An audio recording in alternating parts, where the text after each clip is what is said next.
This is Tio with the Arcane Bear. In the crypto courses today, what we're taking a look at is your moving averages, convergence, and divergence charts. We actually use these often.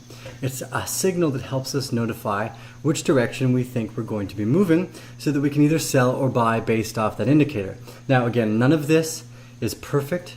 It does involve a little bit of intuition and guesswork for where you think the market is going. Remembering that these are based off the emotions of people that are also choosing to sell and where they're choosing to sell from and why. Right? There may be some news came out, a rumor, maybe they're just scared to hold on, or maybe there was a top that we just reached and now we're going to generally move down in the trend of the Elliott waves like we had looked at earlier.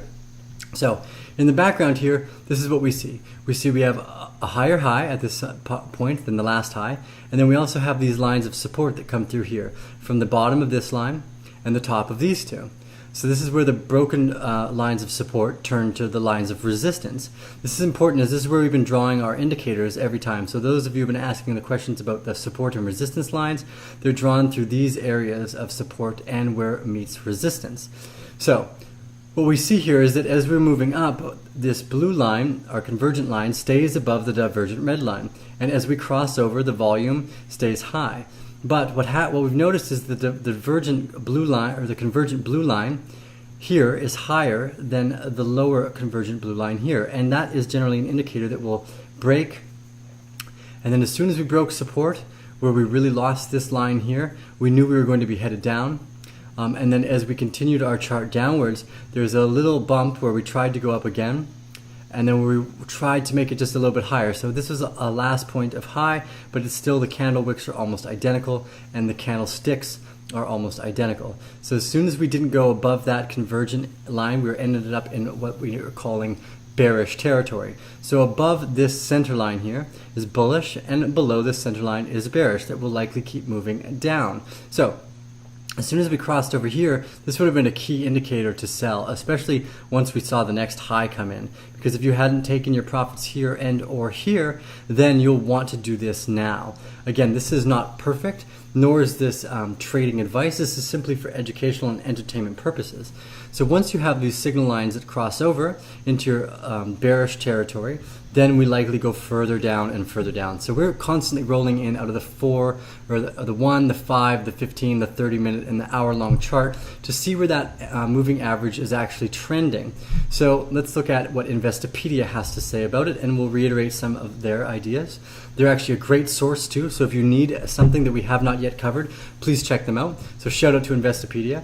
What is a moving average, convergence, and divergence, also known as an MACD? This MACD is a trend following the momentum indicator that shows the relationship between two moving averages of prices. The MACD is calculated by subtracting the 26-day exponential moving average, known as the EMA, from the 12-day EMA. A 9-day EMA of the MACD is called the signal line, and then it is plotted on top of the MACD. This functions as a trigger for buy and sell signals. Again, this is also what bots and humans are looking at, so there are multiple reasons why this is almost like a self-fulfilling prophecy, much like the Fibonacci sequence.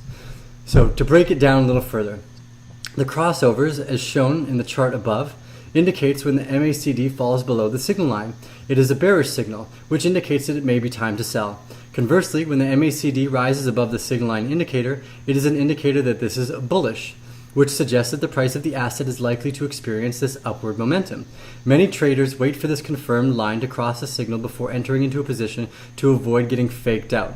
This is what we've mentioned many times before. We wait to confirm the trend of the cross line of our either downward or upward into bullish or bearish territory.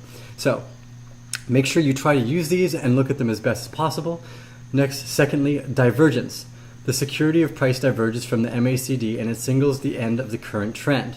The dramatic rise, when the MACD rises dramatically, that is, in the shorter moving average, pulls away from the longer term moving average, and this is a signal that the security is overbought and will soon return to normal levels.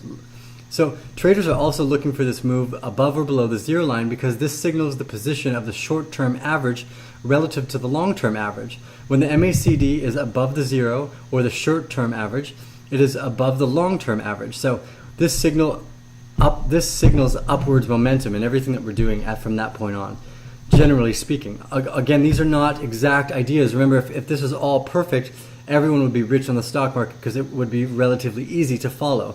But it's not. You can still get faked out in moves. That's why if you start to see a downtrend come in when you thought it was going to go up, we often will just cut our losses as soon as that downtrend starts to confirm itself further than the position we bought into.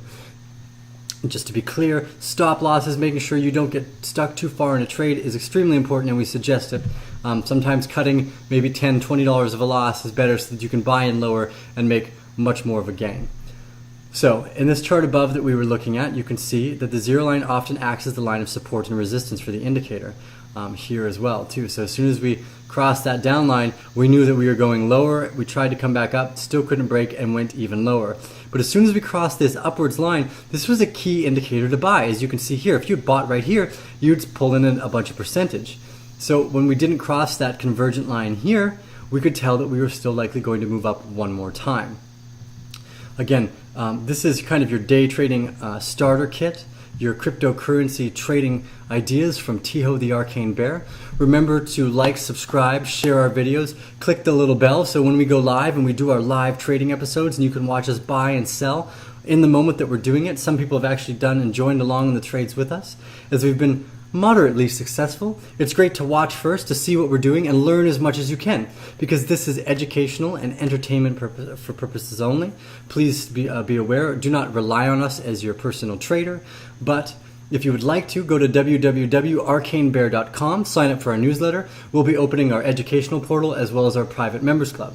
So thank you for joining along the journey. This is another crypto course with Tiho the Arcane Bear. We'll catch you on the other side.